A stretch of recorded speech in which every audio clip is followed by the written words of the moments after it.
আচ্ছা, গরুর দুধ কারা কারা তোমরা খাইছো? হাত উঁচু করো তো।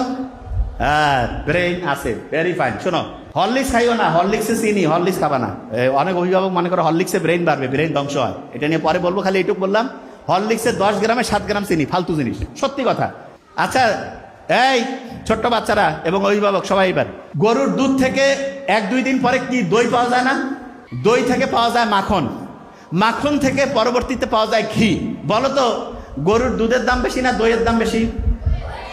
দইয়ের দাম বেশি না মাখনের দাম বেশি? মাখনের দাম বেশি না ঘিয়ের দাম বেশি? আচ্ছা, এবার তুমি মনে করো ঘি ডাইরেক্ট দুনিয়াকে ঘি আসে নাকি দুধ থেকে দই, দই থেকে মাখন, তারপরে ঘি? ডাইরেক্ট ঘি নাকি দুধ থেকে তৈরি হয়? আচ্ছা, তুমি ভালো কাজ করছো, সাথে সাথে তুমি পুরস্কার পাইছো, তাইলে বলো তো দই পাবা না দুধ পাবা? গরুর দুধ পাইলা। একটু দেরিতে পাইছো, তাইলে কি গরুর দুধ থেকে কি পাবা? দই পাবা। আর একটু দেরিতে হইলে? সবচেয়ে দেরিতে ঘি। তাহলে সবাই ঘি খাইতে চাও না? এই কও না কেন? ব্রেইনের জন্য খুব উপকারী।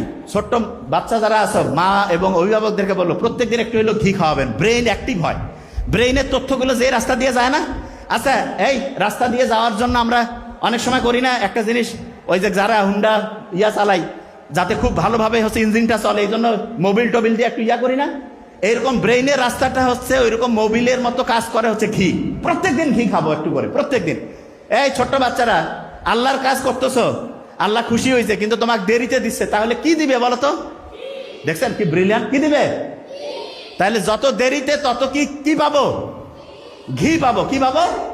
ঘি। আচ্ছা, ভালো কাজ করার পরে যদি দেরিতে পাই, তাহলে ভালো জিনিস পাবো না কম ভালো জিনিস পাবো? আচ্ছা, এবার শুনো, তুমি একটা খারাপ কিছু করতেছো,